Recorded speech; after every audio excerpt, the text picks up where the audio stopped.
한국을 건드려라. 이란 최고안보회의에서 직접 내린 명령이었습니다. 호르무즈 봉쇄, 동명부대 포격, 집속탄 투하까지. 하지만 17분 만에 기지 5곳이 전멸했고 이란은 국제사회에서 완전히 고립됐습니다. UAE는 즉각 군수선을 띄우며 한국은 형제국가라고 선언했고 전 세계가 발칵 뒤집혔습니다. 25년간 중동의 전쟁을 설계한 이란 전략기획실장이 단 한 건의 작전으로 모든 것을 잃었습니다. 한국을 건드린 그 한 건 때문에 그가 떨며 남긴 마지막 말, 한국을 완전히 잘못 읽었습니다. 지금부터 그 충격적인 전말을 공개합니다. 시작하기 전 구독과 좋아요, 그리고 대한민국 화이팅 댓글로 한국을 응원해주세요. 한국 유조선을 바다 밑으로 보내라. 제가 직접 내린 명령이었습니다.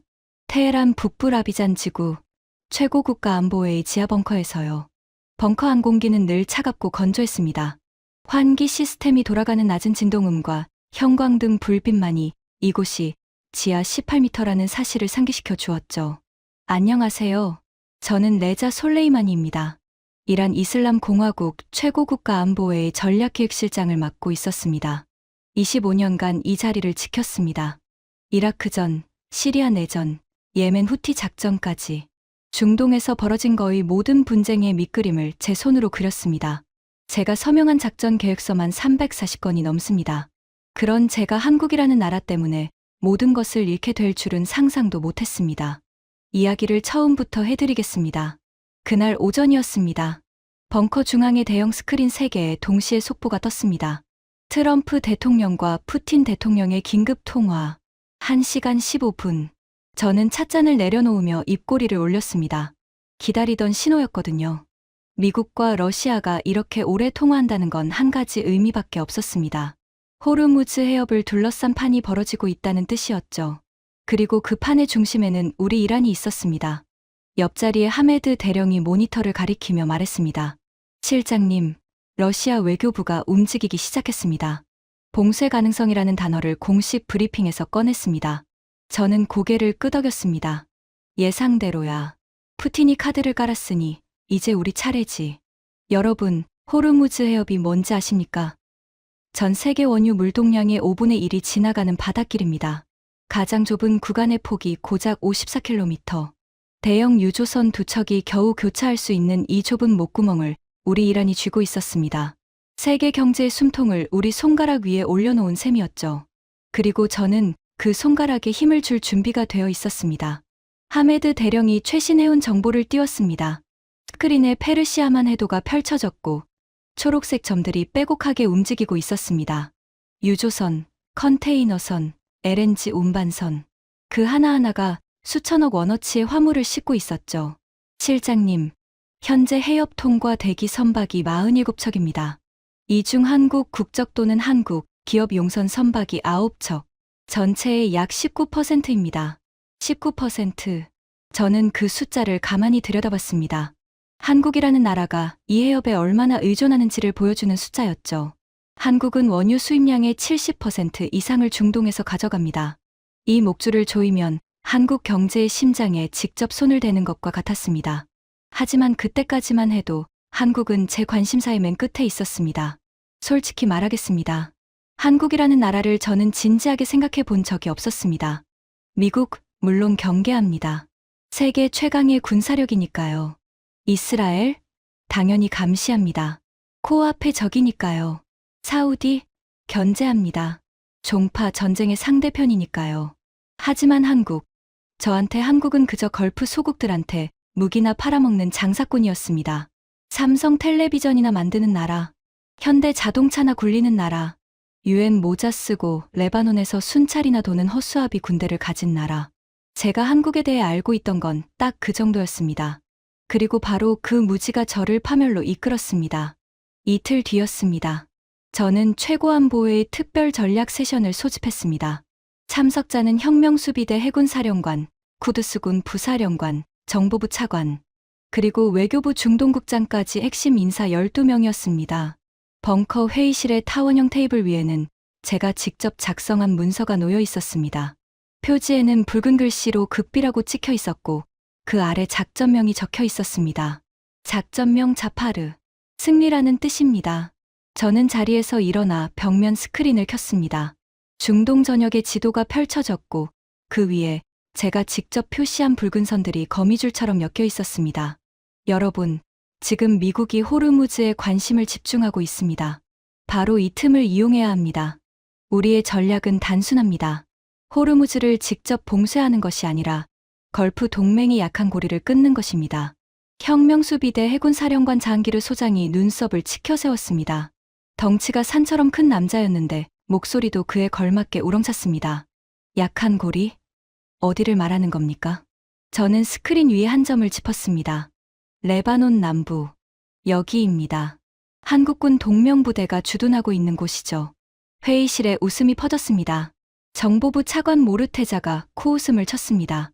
50대 중반의 마른 체구의 안경 너머로 늘 차가운 눈빛을 보내는 사람이었습니다. 한국군이요? 실장님, 한국군은 전투부대가 아닙니다. 평화유지군이에요.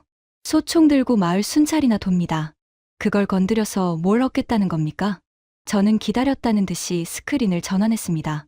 걸프 지역 방산협력 네트워크 지도가 떴습니다.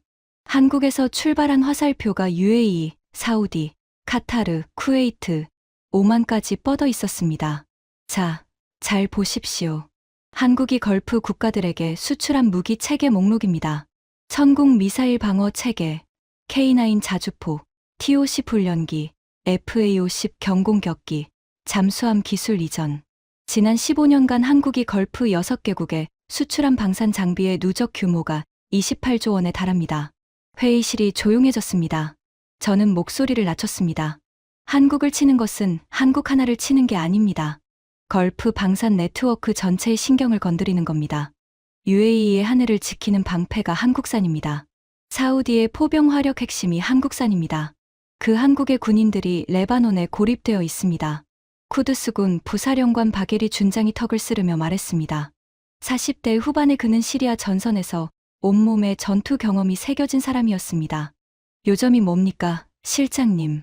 한국군을 위협하면 걸프 동맹 전체가 불안해집니다. 불안한 동맹은 미국에 더 매달리고 미국이 병력을 분산하면 호르무즈에서 우리가 유리해집니다. 한국은 미끼입니다. 진짜 목표는 호르무즈의 주도권이에요. 자한기르 소장이 고개를 끄덕이기 시작했습니다. 그런데 한국의 대응은 어떻게 보십니까? 미국한테 달려가서 오겠죠? 바로 그겁니다. 저는 두꺼운 분석 보고서를 테이블 위에 펼쳤습니다. 한국의 독자적 군사 대응 능력은 제한적입니다. 미국 뒤에 숨는 나라예요. 주한미군 없으면 북한도 못 막는 나라입니다.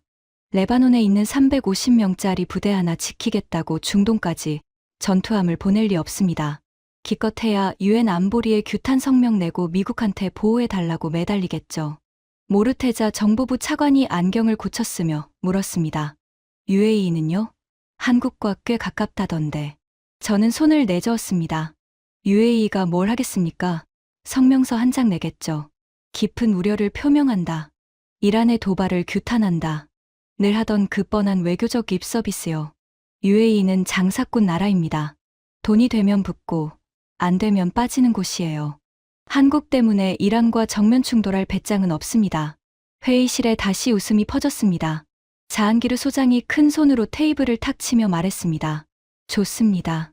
한국 겁주고 걸프 흔들고 호르무즈 잡는다. 깔끔하군요. 외교부 중동국장 나시리만이 조심스럽게 손을 들었습니다. 회의실에서 가장 젊은 참석자였는데 늘 신중한 사람이었습니다. 한 가지만 여쭙겠습니다. 만약 UAE가 예상과 다르게 움직이면 어떻게 합니까? 저는 그의 눈을 똑바로 바라봤습니다.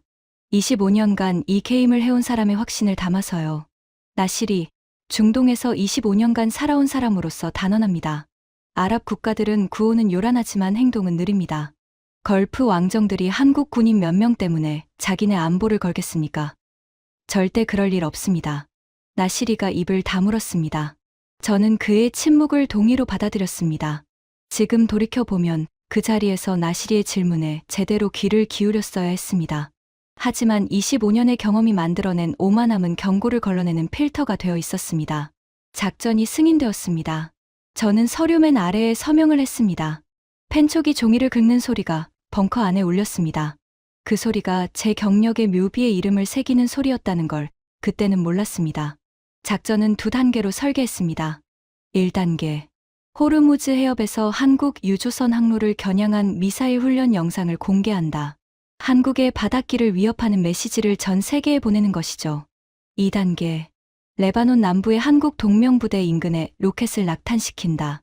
직접 타격은 아니지만 충격파가 시설에 닿을 정도의 거리, 경고의 메시지를 물리적으로 각인시키는 것이었습니다.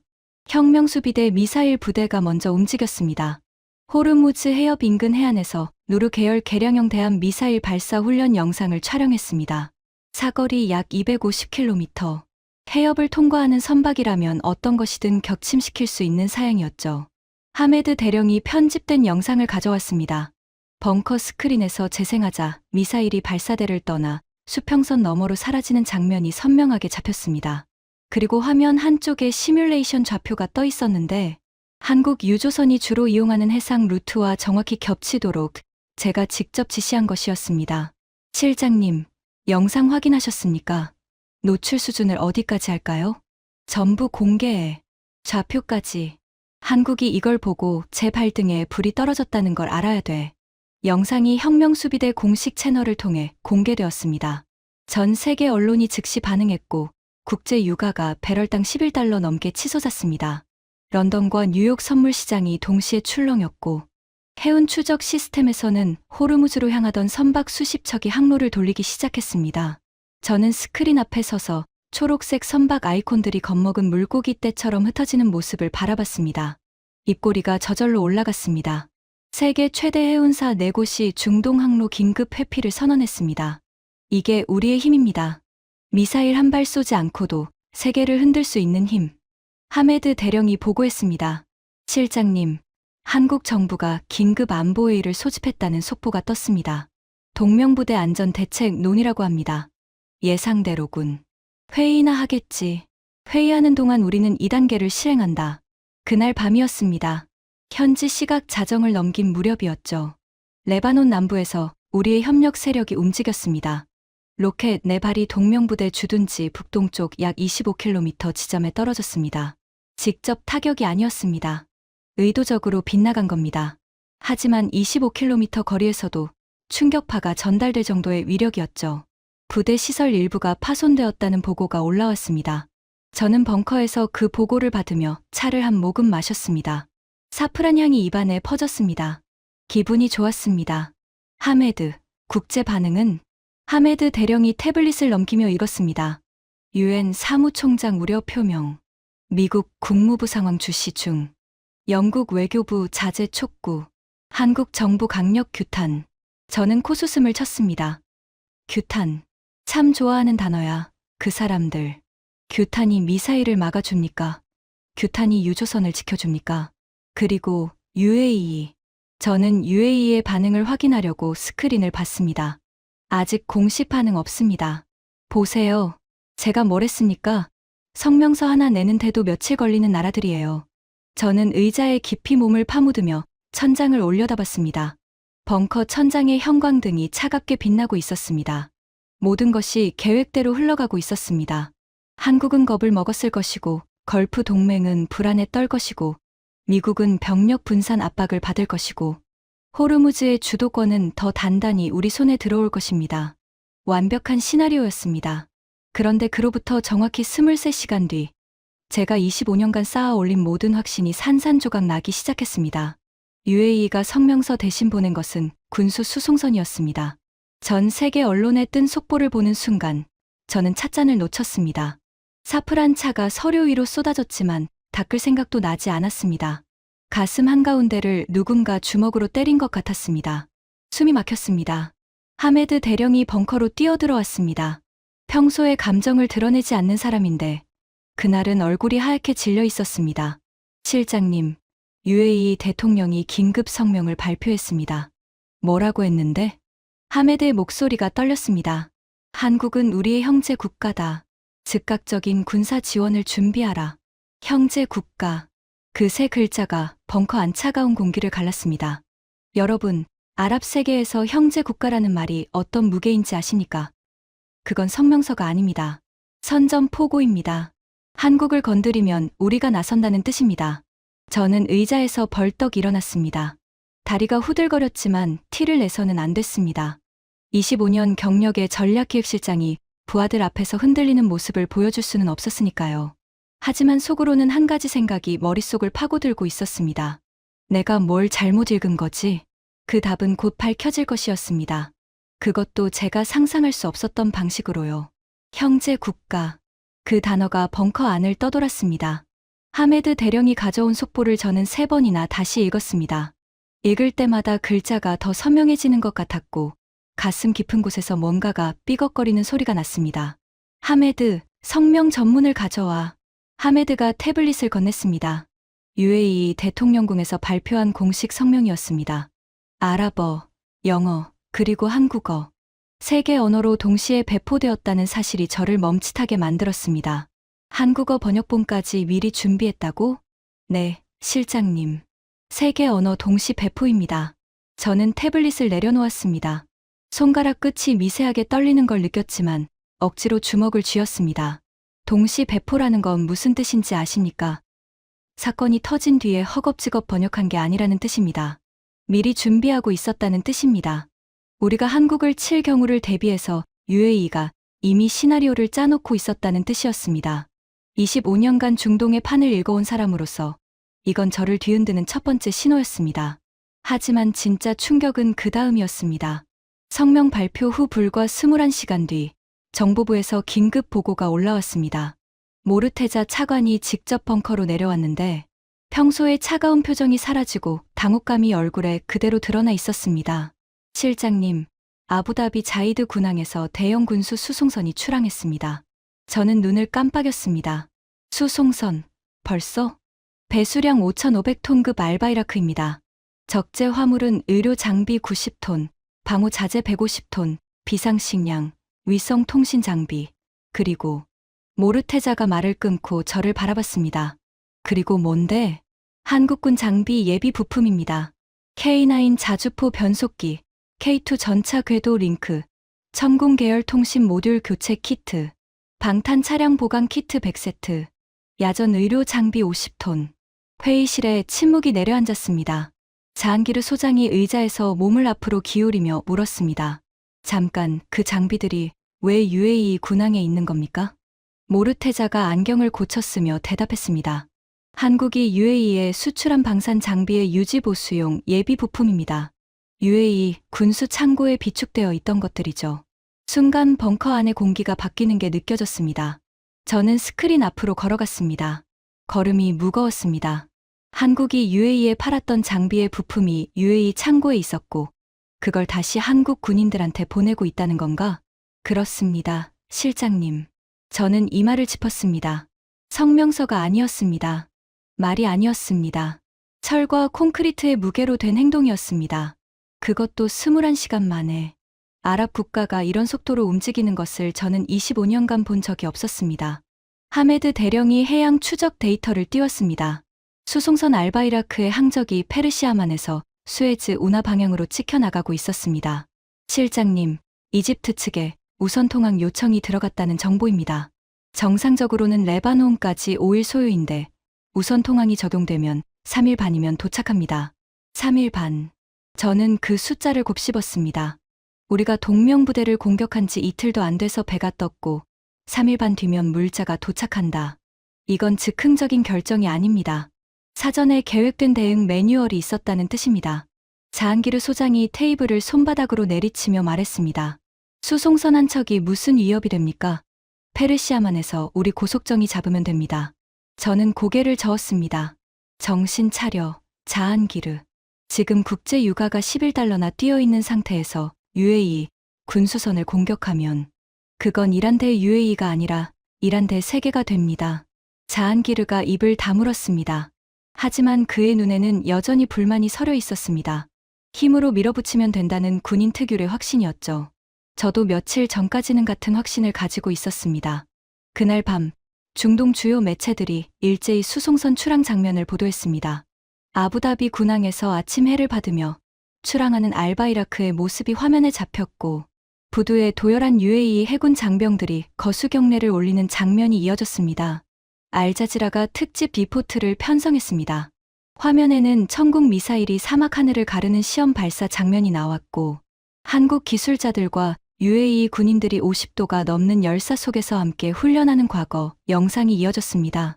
한 아랍 군사 전문가가 방송에서 말했습니다.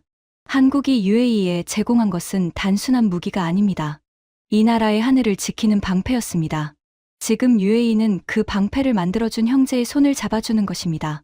저는 벙커에서 그 방송을 보면서 이를 악물었습니다. 무기 거래에 불과한 걸 형제니 방패니 포장하는 것이라고.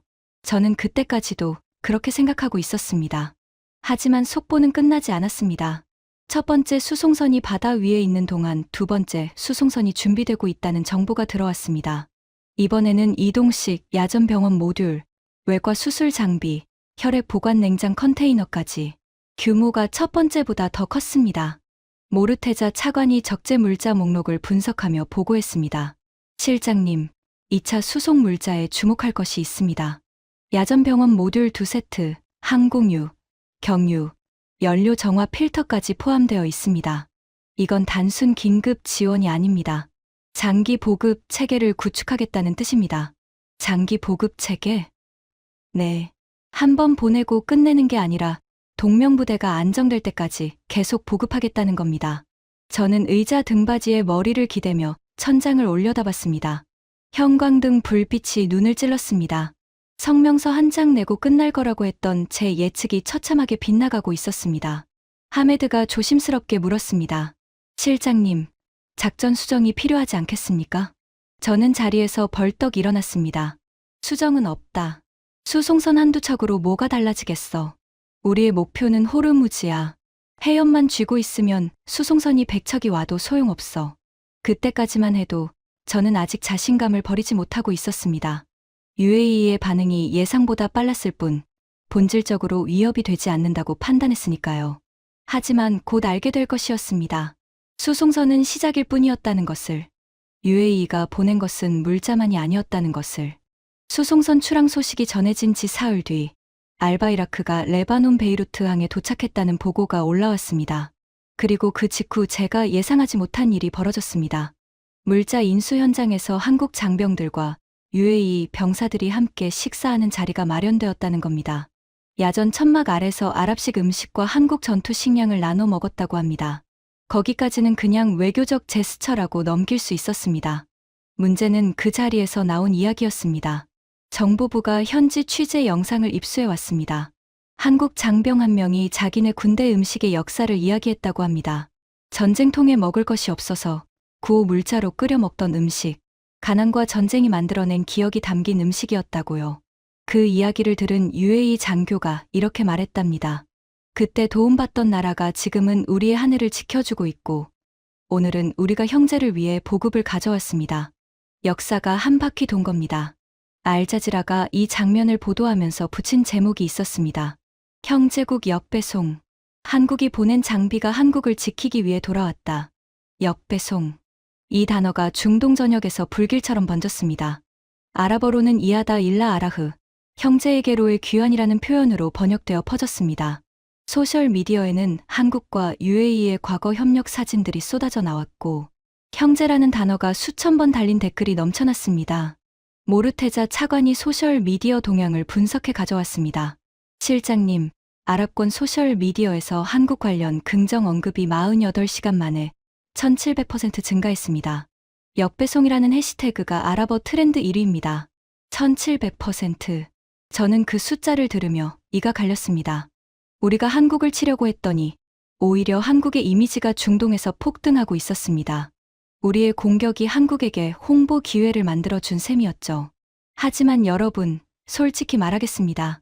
그때까지만 해도 저는 이걸 여론전의 패배 정도로만 보고 있었습니다. 소셜미디어에서 아무리 떠들어봤자 미사일 앞에서는 무용지물이니까요. 진짜 문제는 다른 곳에 있었습니다. 하메드 대령이 정보부와 합동으로 작성한 심층 분석 보고서를 가져왔습니다.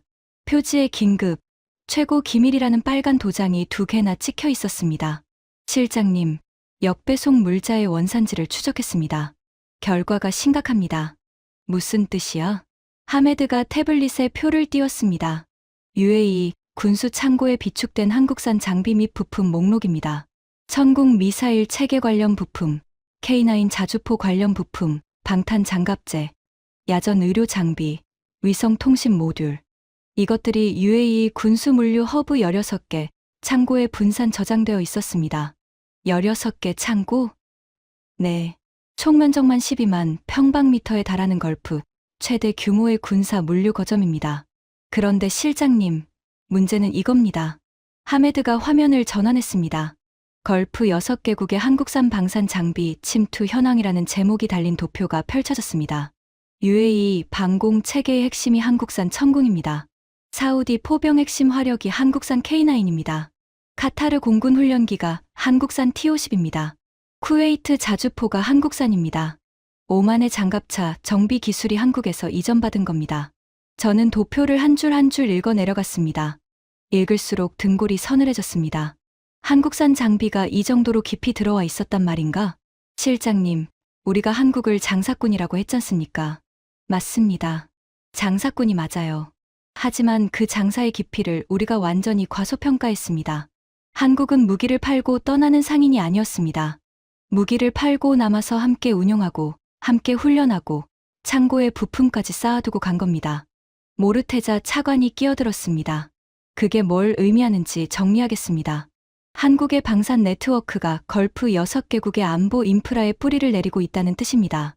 한국을 건드리는 것은 이 뿌리 전체를 흔드는 것과 같습니다. 그리고 지금 UAE가 그 뿌리의 깊이를 전 세계에 보여주고 있는 겁니다. 벙커 안에 침묵이 내려앉았습니다. 저는 스크린을 바라보며 생각했습니다. 무기상인이라고 무시했던 한국이 실은 걸프 안보의 혈관 속에 들어가 있었던 것입니다. 혈관을 끊으면 몸 전체가 쓰러집니다. 그걸 UAE가 알고 있었고, 그래서 형제라는 단어를 꺼낸 것이었습니다. 하지만 저는 인정할 수 없었습니다. 25년의 자존심이 허락하지 않았습니다. 장사꾼이 아무리 깊이 파고들었어도 전장에서 싸우는 건 다른 문제야. 한국군은 전투 경험이 없어. UAE도 실전은 못 해봤고, 무기를 많이 가진 것과 잘 쓰는 것은 다르다고. 그 말이 얼마나 틀린 말이었는지 저는 곧 온몸으로 배우게 됩니다. 역배송 소동이 중동을 뒤덮는 동안 저는 원래 계획을 밀어붙이기로 했습니다. 레바논 상공에서 드론 정찰을 강화하라는 지시를 내렸습니다. 동명부대 주둔지 반경 50km 이내를 끈질기게 배회하면서 압박의 수위를 올리라고요. 하루에 10건, 20건, 어떤 날은 35건이 넘는 정체불명 드론이 동명부대 주변을 맴돌았습니다. 직접적인 공격은 아니었지만 그건 고양이가 쥐구멍 앞에서 발톱을 세우고 서성이는 것과 같았습니다. 그런데 문제가 있었습니다. 드론을 띄우려면 발진 기지가 필요했는데 레바논 내 육상 거점은 이미 국제 감시망에 노출된 상태였습니다. 그래서 저는 기발한 방법을 썼습니다. 바다에서 띄워 민간 어선을 위장한 소형 선박, 세척을 레바논 해안에서 남쪽으로 약 130km 떨어진 해상에 배치했습니다. 갑판 아래에 샤헤드 계열 무인기 발사대를 숨기고 특정 시간대에만 드론을 올려보내는 방식이었죠. 완벽했습니다. 육상기지만 감시하는 놈들은 영원히 찾을 수 없는 구조였으니까요. 적어도 저는 그렇게 믿었습니다. 그로부터 나흘 뒤 새벽, 벙커에 비상경보가 울렸습니다. 빨간 경보등이 천장에서 미친 듯이 돌아가기 시작했고, 통신 채널에서 레바논 현지 연락관의 목소리가 터져 나왔습니다. 해상거점 피격, 해상거점 피격, 선박 3척 전부 타격당했습니다. 해안 은폐 진지, 미사일 발사대 2기도 파괴, 반복합니다. 5곳 전부 무력화. 저는 벙커 중앙의 전술 스크린 앞으로 달려갔습니다. 다리에 힘이 풀리는 걸 겨우 잡으며 모니터를 들여다봤습니다. 붉은 십자 표시 5개가 하나씩 사라지고 있었습니다. 위장 선박 3척, 이동식 미사일 발사대 2기. 전부 사라졌습니다. 하메드, 작전 시간이 얼마야? 하메드 대령이 떨리는 손으로 시간 기록을 확인했습니다. 첫 타격부터 마지막 타격까지 17분입니다. 17분. 여러분, 17분이 얼마나 짧은 시간인지 아십니까? 컵라면 끓이는 시간이 4분입니다. 17분이면 컵라면 4개를 겨우 끓일 시간입니다. 그 사이에 우리의 해상발진 기지 3곳과 미사일 진지 2곳이 증발한 겁니다. 저는 의자에 주저앉았습니다. 다리에 힘이 완전히 빠졌습니다. 어떻게 찾은 거야? 어떻게 민간 어선으로 위장한 선박을 찾아낸 거야? 모르테자 차관이 급히 정보를 수집해 왔습니다. 그리고 30분 뒤 그가 가져온 분석 결과는 제 머릿속을 텅 비게 만들었습니다. 실장님, 한국군과 UAE 군이 합동 감시 체계를 구축했습니다. 한국의 천국 미사일 체계에 탑재된 다기능 위상 배열 레이더와 UAE의 해상 감시 네트워크를 연동시킨 겁니다. 하늘의 눈과 바다의 귀를 합친 겁니다. 저는 이해할 수 없었습니다. 그게 무슨 상관이야? 레이더가 아무리 좋아도 민간 어선을 어떻게 구별하는데? 모르테자가 안경 너머로 저를 똑바로 바라보며 말했습니다. 천국 레이더의 진짜 강점은 소형 저속 비행체 탐지입니다. 우리 샤헤드 무인기의 레이더 반사 면적은 약 0.1제곱미터, 새 한 마리 수준입니다. 그런데 천국 레이더는 그 새와 진짜 드론을 2초 만에 구별합니다. 비행 패턴 분석 알고리즘으로요. 2초? 네. 새는 불규칙하게 움직이지만 드론은 프로그래밍된 경로를 따릅니다. 아무리 은폐해도 직선 구간이 반드시 나옵니다. 천국 레이더가 그 패턴을 자동으로 분류합니다. 저는 손으로 이마를 감쌌습니다. 눈앞이 캄캄해지는 것 같았습니다.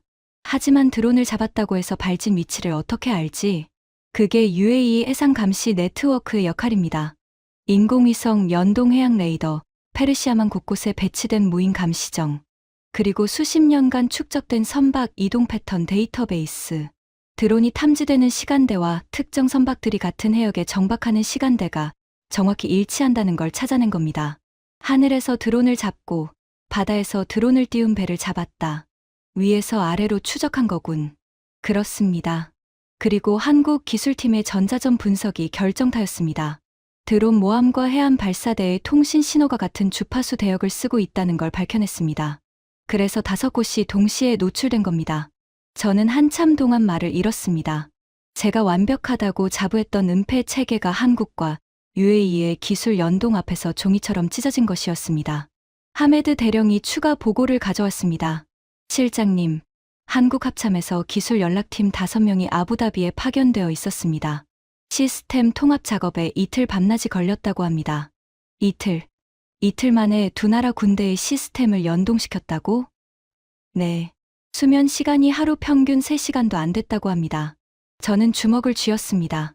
손톱이 손바닥에 파고들었지만 아픈 줄도 몰랐습니다. 분노와 당혹감이 뒤섞여 있었습니다.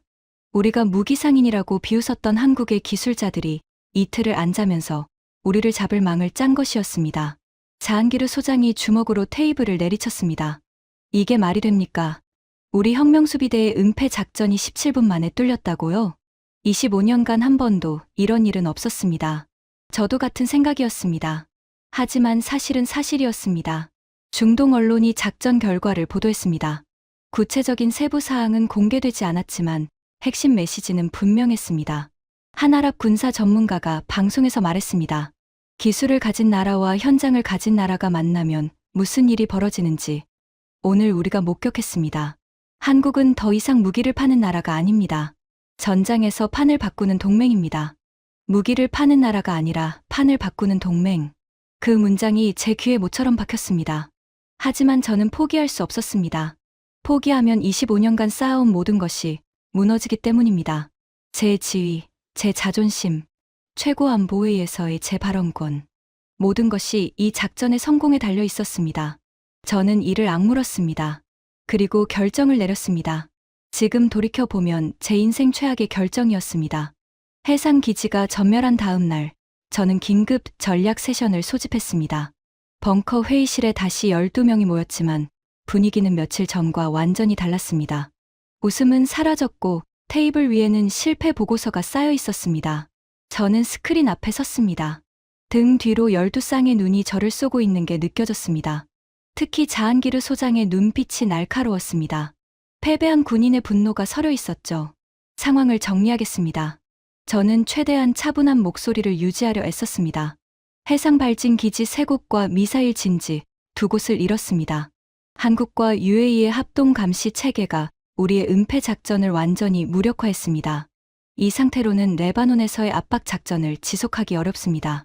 모르테자 차관이 먼저 입을 열었습니다. 실장님, 이 시점에서 외교적 전환을 제안합니다. 피해를 최소화하고 협상 테이블로 돌아가는 것이 아직 아닙니다. 저는 모르테자의 말을 잘랐습니다. 그리고 스크린에 새로운 화면을 띄웠습니다. 회의실이 술렁였습니다. 스크린에 뜬 것은 미사일 탄두의 설계도였습니다. 일반 탄두가 아니었습니다. 상부에 분리선이 그어져 있고 내부에 수백 개의 작은 구체가 빼곡히 채워진 구조도였습니다. 나시리 중동국장이 먼저 알아챘습니다. 그의 얼굴이 하얗게 변했습니다. 실장님, 설마 그건 집속탄입니다. 벙커 안에 숨소리마저 사라졌습니다. 저는 천천히 말을 이었습니다. 지금 떠올려봐도 그때 제 목소리에는 어떤 감정도 없었습니다. 차갑고 기계적이었습니다. 25년간 전쟁의 밑그림을 그려온 사람의 목소리였습니다. 동명부대 주둔지와 주변 일대에 집속탄을 투하합니다. 직접 타격이 아니라 주변 오염입니다. 미폭발탄이 땅 위에 깔리면 동명부대는 부대 밖으로 한 발짝도 나갈 수 없게 됩니다. 사실상 포위입니다. 나시리가 자리에서 벌떡 일어났습니다. 실장님, 집속탄은 오슬로 협약으로 금지된 무기입니다. 국제사회가 뭘 합니까? 저는 나시리를 똑바로 바라봤습니다. 규탄 성명을 냅니까? 깊은 우려를 표명합니까? 우리는 오슬로 협약 비준국이 아닙니다. 법적 구속력이 없어요. 나시리의 입술이 떨렸습니다. 하지만 저는 이미 결심을 굳힌 상태였습니다. 자한기르 소장이 고개를 끄덕이며 말했습니다. 실장님, 지지합니다. 한국놈들한테 된통당했으니 이번에는 확실하게 메시지를 보내야 합니다. 모르테자 차관은 안경 너머로 저를 응시했지만 아무 말도 하지 않았습니다. 반대해봤자 소용없다는 걸 알고 있었겠죠. 바게리 준장만이 팔짱을 끼고 조용히 앉아 있었습니다. 그의 표정을 읽을 수 없었지만 나중에 안사실로는 그가 그날 밤 개인 일지에 이렇게 썼다고 합니다. 실장이 미쳤다. 이건 자멸이다. 그가 맞았습니다.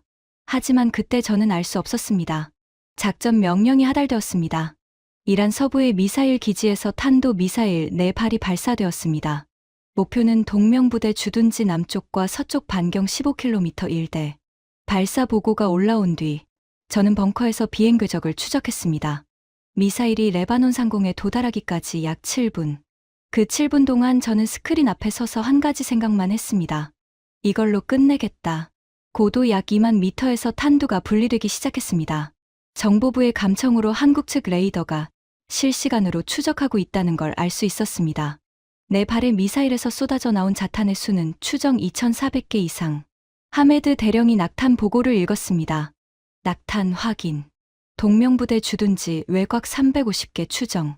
주변 민간 지역 4곳의 분산 낙탄. 총 오염 면적 약 9.5 평방킬로미터. 저는 고개를 끄덕였습니다. 계획대로였습니다. 동명부대를 미폭발탄으로 포위하고 움직이지 못하게 만든다. 한국 군인들이 공포에 질려 철수를 요청하게 만든다. 그러면 걸프 동맹 전체가 흔들린다. 하지만 여러분, 집속탄이라는 무기가 왜 금지되었는지 저는 그때 진지하게 생각하지 않았습니다. 머릿속에는 오직 전략적 계산만 있었고 그 계산의 사람은 없었습니다. 숫자만 있었습니다. 그리고 그 숫자 뒤에 숨겨진 얼굴들이 드러나기 시작했을 때 모든 것이 무너졌습니다. 집속탄이 떨어진 지 6시간 뒤부터 보고가 올라오기 시작했습니다. 처음에는 군사적 보고였습니다. 동명부대 외곽 방호벽 일부 파손, 장병 2명 파편에 의한 경미한 부상, 부대 주변 전체 미폭발탄 오염 지역으로 전환. 여기까지는 제 계획 범위 아니었습니다. 하지만 그 다음 보고부터 계획 밖의 세계가 펼쳐졌습니다. 하메드 대령이 현지 보고서를 읽기 시작했는데 읽다가 멈추었습니다. 목소리가 나오지 않는 것 같았습니다. 왜 멈춰? 실장님. 민간 피해 보고입니다. 읽어. 하메드가 침을 삼키고 읽었습니다. 아인 마을. 자탄 약 320개 낙탄 추정. 공격 직후 겁에 질린 주민들이 집 밖으로 뛰쳐나왔는데 소녀 한 명이 마당에 떨어져 있던 미폭발 자탄을 밟았습니다. 11살입니다. 왼쪽 다리를 잃었습니다. 벙커 안에 무거운 침묵이 내려앉았습니다. 카프르키라 마을. 가축을 돌보러 나간 노인이 올리브나무 아래 숨어 있던 자탄에 걸렸습니다. 74살. 오른팔 절단. 알마르지 지구. 구급차가 출동하다가 도로 위 미폭발탄을 밟아 차량 전복. 구급대원 3명 부상. 미폭발탄 비율 추정치. 약 26%. 2,400발 중 약 630개가 터지지 않은 채 땅 위에 흩어져 있습니다. 630개의 시한폭탄이 올리브밭에, 논길에, 아이들이 뛰어노는 골목에 숨어 있다는 뜻이었습니다. 저는 아무 말도 하지 않았습니다. 할 수 없었습니다. 나시리 중동국장이 조용히 하지만 분명하게 말했습니다. 실장님, 제가 경고 드렸습니다. 나시리의 목소리에는 분노가 아니라 슬픔이 담겨 있었습니다. 그게 더 무거웠습니다. 하지만 진짜 폭풍은 밖에서 몰려왔습니다. 11살 소녀의 사진이 국제사회에 퍼졌습니다. 병원 침대에 누운 작은 몸, 왼쪽 다리가 있어야 할 자리에 흰 붕대만 감겨 있었습니다. 큰 눈에 눈물이 고여 있었지만 울지는 않고 있었습니다. 그 표정이 세계를 울렸습니다. 유엔 사무총장이 긴급 성명을 발표했습니다. 집속탄 사용을 강력히 규탄한다는 내용이었습니다. 국제적 십자위원회가 현장 조사팀 파견을 선언했고, 유럽연합이 이란에 대한 추가 제재를 검토한다는 성명을 냈습니다. 미국 국무부도 이번에는 깊은 우려가 아니었습니다. 가장 강한 표현의 규탄이었습니다. 모르테자 차관이 각국 반응을 정리해왔습니다. 태블릿을 넘길 때마다 얼굴이 더 어두워졌습니다.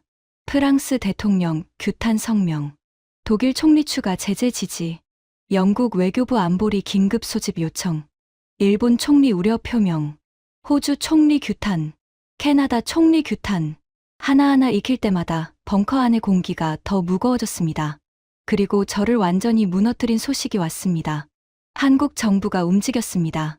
집속탄 피격이 확인된 지 16시간 만에 긴급 수송 명령을 하달했습니다. 폭발물 제거 로봇 6대, 자기장 탐지 장비 12세트, 무인 지뢰 제거 차량 3대, 그리고 폭발물 처리 전문 기술팀 28명. 모르테자가 보고했습니다. 이 장비들의 출처가 특이합니다.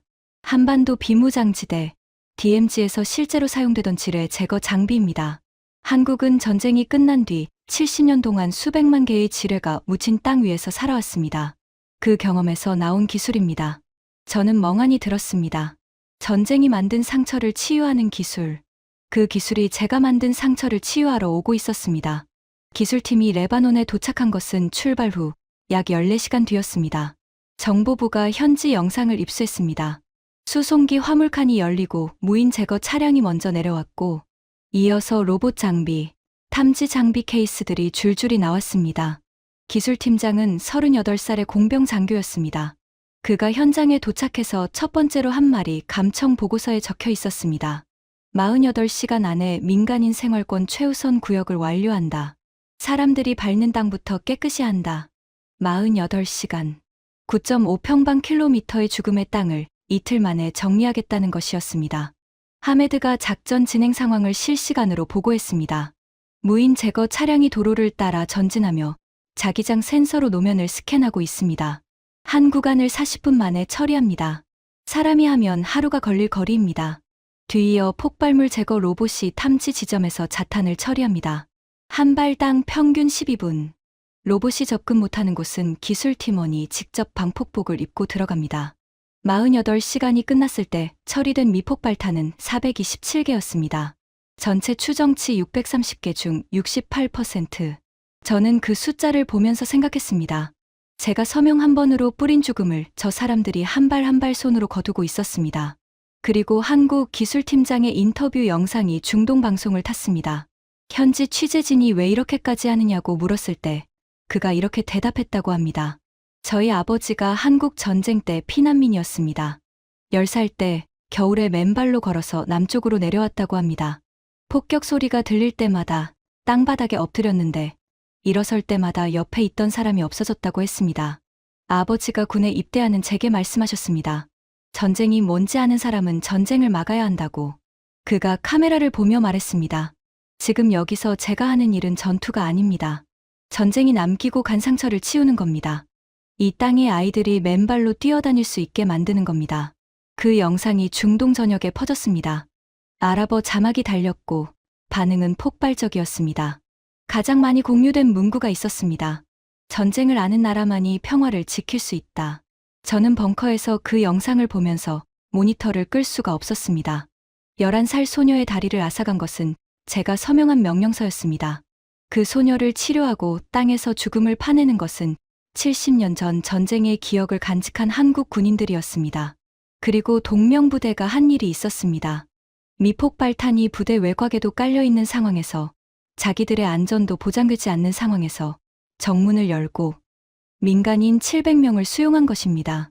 어린아이를 아는 어머니들, 지팡이를 짚은 노인들, 다리를 절며 겨우 걸어오는 부상자들. 전투보다 어려운 일을 그들은 해냈습니다. 죽음이 깔린 땅 위를 걸으며 아이를 안고 나오는 일을요. 하메드가 조심스럽게 물었습니다. 실장님, 국내 상황도 심각합니다. 테헤란 대학가에서 시위가 시작되었습니다. 이스파한 바자르 상인들이 경제 제재 장기화를 우려하며 정부를 비판하고 있습니다. 그리고 혁명수비대 내부에서도 레바논 작전의 비용 대비 효과에 의문을 제기하는 목소리가 나오고 있습니다. 내부 분열. 저는 눈을 감았습니다. 여러분, 전쟁에서 가장 무서운 적은 바깥에 있는 것이 아닙니다. 안에서 무너지는 것입니다. 밖으로 미사일을 쏘고 드론을 날렸지만 그 대가로 안에서 금이 가기 시작한 것이었습니다. 11살 소녀의 사진. 국제사회가 아무리 자위권을 주장해도 집속탄으로 다리를 잃은 아이의 사진 앞에서는 어떤 명분도 힘을 잃었습니다. 그 사진이 이란 국내 소셜 미디어에도 퍼졌습니다. 당국이 차단하려 했지만 VPN을 통해 들어온 이미지는 물처럼 스며들었습니다. 테헤란에서 3만 명 규모의 시위가 벌어졌습니다. 전쟁 반대. 아이들을 죽이지 마라. 모르테자 차관이 마지막 보고를 가져왔습니다. 실장님, 한국이 레바논 정부, UAE, 프랑스와 동시 접촉하며 인도적 통로 확보 협상을 추진하고 있습니다. 사자 합의입니다. 사자 합의? 네. 한국은 안보리 상임이사국도 아니고 핵무기 보유국도 아닙니다. 하지만 레바논과는 동명부대 주둔국 신뢰를, UAE와는 형제국 동맹을, 프랑스와는 평화유지 파트너십을 각각 지렛대로 삼아 사자 협상을 끌어내고 있습니다. 저는 고개를 떨구었습니다. 한국이라는 나라를 장사꾼이라고 했습니다. UN 모자 쓴 허수아비라고 했습니다. 미국 뒤에 숨는 나라라고 했습니다. 그 나라가 지금 대국도 못하는 다자 외교를 펼치며 우리를 조여오고 있었습니다. 미사일이 아니라 신뢰로, 군함이 아니라 관계로.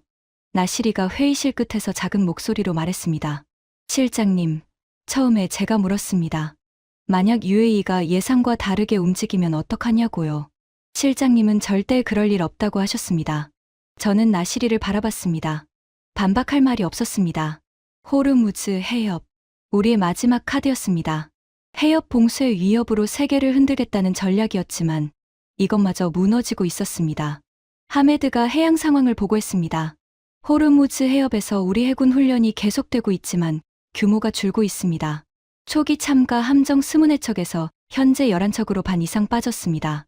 혁명수비대 고속정의 해협 내 활동 빈도도 나흘 전 대비 45% 감소했습니다. 함정 지휘관들이 빠지고 있다는 뜻이었습니다. 내부에서 이 작전에 대한 회의가 퍼지고 있다는 신호였습니다. 벙커 밖에서는 외교적 압박이 가속되고 있었습니다. UN 인권위원회 긴급회의 소집, 유럽연합 추가 제재 검토, 국제적 십자위원회 현장 보고서 공개 임박, 레바논에서 밀리고 국제사회에서 고립되고 국내에서 갈라지고 호르무즈마저 흔들리고 내 방향에서 동시에 무너지고 있었습니다. 그리고 저는 그 한가운데 서 있었습니다. 모든 것을 시작한 사람으로서 인도적 통로 사자 합의가 타결되었다는 소식이 들어온 날, 저는 벙커에 혼자 앉아 있었습니다. 한국, UAE, 레바논, 프랑스. 네 나라가 서명한 합의문이 국제 뉴스를 장식했습니다. 레바논 남부에서 베이루트까지 민간인 이동 경로와 구호 물자 수송 경로가 공식 지정되었습니다. 한국이라는 이름이 중동 위기의 외교 해법에 공식적으로 새겨진 순간이었습니다. 안보리 상임이사국도 아닌 나라가 대국들도 해내지 못한 다자 합의를 이끌어낸 것이었죠. 하메드 대령이 들어왔습니다. 평소 같으면 보고서를 들고 왔을 텐데 그날은 빈손이었습니다. 대신 얼굴에 무언가를 전해야 하지만 전하고 싶지 않다는 표정이 역력했습니다. 뭔데? 실장님, 외교부에서 연락이 왔습니다. 이란 외교부 공식 브리핑에서 호르무즈 해협이라는 단어가 삭제되었습니다. 대신 외교적 해결과 대화의 문이라는 표현이 들어갔습니다. 저는 눈을 감았습니다. 호르무즈 봉쇄, 우리의 마지막 카드, 세계 경제의 목줄을 쥐고 있다는 우리의 최강 무기. 그것을 스스로 내려놓은 것이었습니다. 내려놓을 수밖에 없었습니다. 레바논에서 집속탄까지 쓰고도 역효과만 나왔는데 이 상태에서 해협까지 봉쇄하면 경제 제재가 감당할 수 없는 수준으로 강화될 것이 뻔했으니까요. 호르무즈 해협의 훈련 함정은 20척에서 11척으로 줄었고 혁명수비대 고속정의 활동 빈도는 절반 이하로 떨어졌습니다. 함정 지휘관들이 스스로 빠지고 있었습니다. 명령을 거부한 것이 아니라 참여를 기피한 것이죠. 패배가 예정된 작전에 자기 배를 걸고 싶은 지휘관은 없었습니다. 그날 오후 최고안보회의에서 전화가 왔습니다. 의장 직통이었습니다. 솔레이마니 실장, 내일 오전 회의에 출석하시오. 레바논 작전 경과 보고를 직접 받겠소. 전화가 끊어진 뒤 저는 한참 동안 수화기를 내려놓지 못했습니다.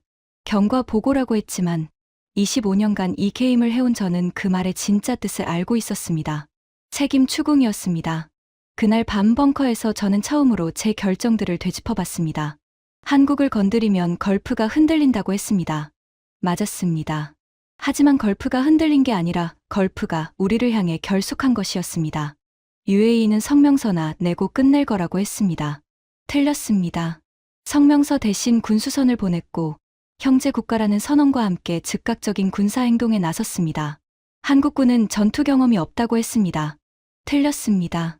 천국 레이더와 UAE 해상 감시 네트워크를 이틀 만에 연동시켜 우리 해상 기지를 17분 만에 전멸시켰습니다.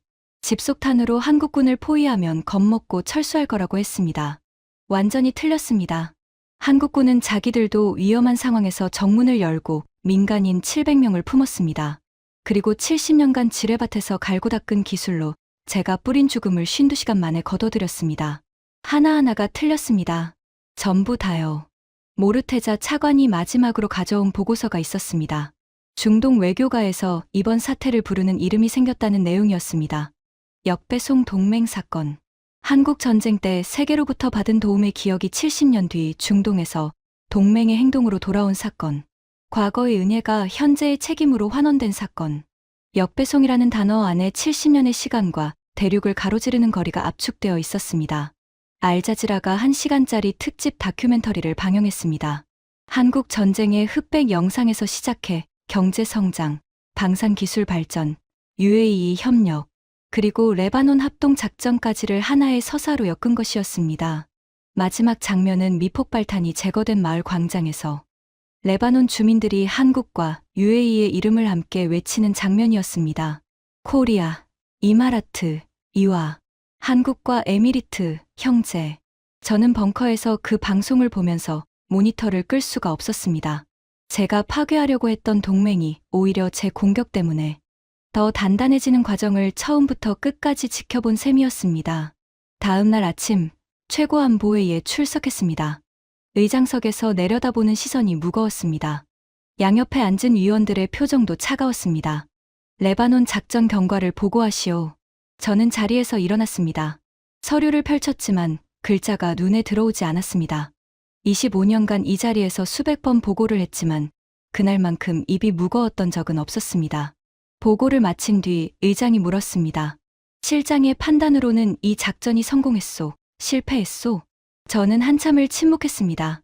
벙커의 형광등 불빛이 눈을 찔렀습니다. 회의실에 앉은 모든 사람의 시선이 저에게 꽂혀 있었습니다. 실패했습니다. 그 한마디를 내뱉는데 25년의 자존심을 꺾어야 했습니다. 의장이 고개를 끄덕이며 추가 질문을 했습니다. 왜 실패했다고 보시오? 저는 숨을 깊이 들이마셨습니다. 한국을 잘못 읽었습니다.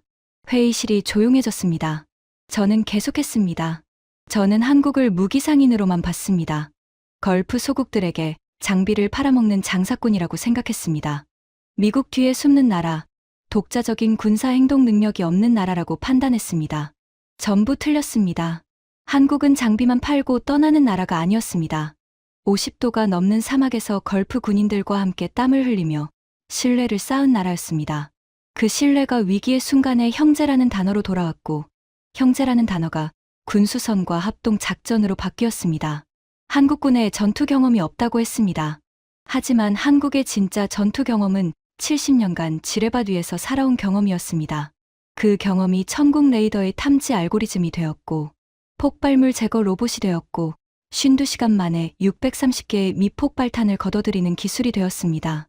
저는 한국이 전쟁을 모르는 나라라고 생각했습니다. 하지만 한국은 전쟁을 너무 잘 아는 나라였습니다. 전쟁이 뭔지 알기 때문에 전쟁을 막는 방법도 아는 나라였습니다.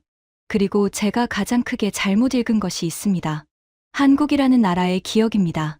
70년 전 세계가 한국을 도왔습니다.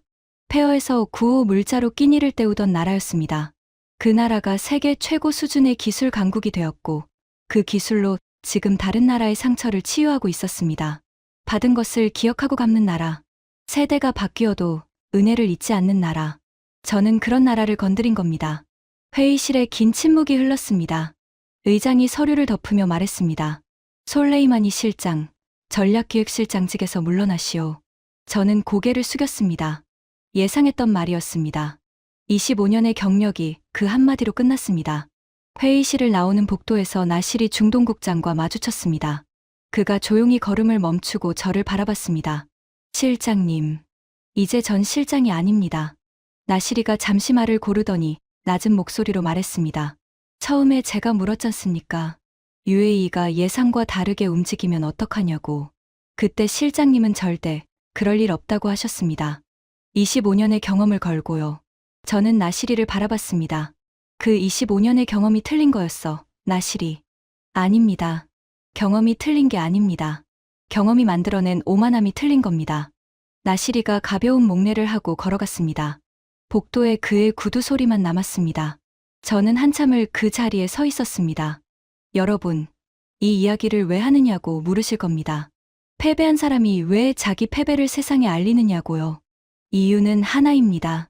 제가 틀렸다는 것을 인정하기 위해서입니다. 강한 나라는 많습니다. 미사일을 많이 가진 나라도 많습니다. 해협을 쥐고 세계를 위협할 수 있는 나라도 있습니다. 저는 그런 나라에서 25년간 일했습니다. 힘이 곧 답이라고 믿었습니다. 하지만 한국은 다른 답을 가지고 있었습니다. 전쟁의 상처를 기억하는 것, 그 기억을 기술로 바꾸는 것, 받은 도움을 잊지 않는 것, 위기의 순간에 문을 여는 것, 미사일이 아니라 신뢰로 동맹을 만드는 것. 그 답이 제 미사일을 이겼습니다. 제 집속탄을 이겼습니다. 제 25년의 전략을 이겼습니다. 저는 한국을 장사꾼이라고 불렀습니다. 허수아비라고 불렀습니다. 미국 뒤에 숨는 나라라고 불렀습니다. 지금 저는 한국을 이렇게 부릅니다. 전쟁을 아는 나라. 그래서 전쟁을 막을 줄 아는 나라. 받은 것을 기억하고 갚을 줄 아는 나라. 그리고 절대로 건드려서는 안 되는 나라. 테헤란의 밤하늘에 별이 떠 있었습니다. 같은 하늘 아래 레바논에서는 한국 군인들이 마지막 미폭발탄을 거두고 있을 것이고 아부다비에서는 UAE의 다음 수송선이 준비되고 있을 것이었습니다. 저는 25년간 전쟁의 밑그림을 그린 사람입니다. 340건의 작전 계획서에 서명한 사람입니다. 그중 단 한 건, 한국을 건드린 그 한 건이 저를 무너뜨렸습니다. 한국을 건드려라. 제가 내린 명령이었습니다. 한국을 건드리면 안 된다. 이것이 제가 배운 교훈입니다. 지금까지 일한 최고안보회의 전략기획실장이 직접 밝힌 충격적인 고백이었습니다. 한국을 건드린 대가가 얼마나 참혹한지 이 이야기를 널리 공유해 주세요. 작은 관심이 대한민국의 위상을 더 높입니다. 구독과 좋아요도 부탁드립니다. 지금까지 감동테라였습니다. 감사합니다.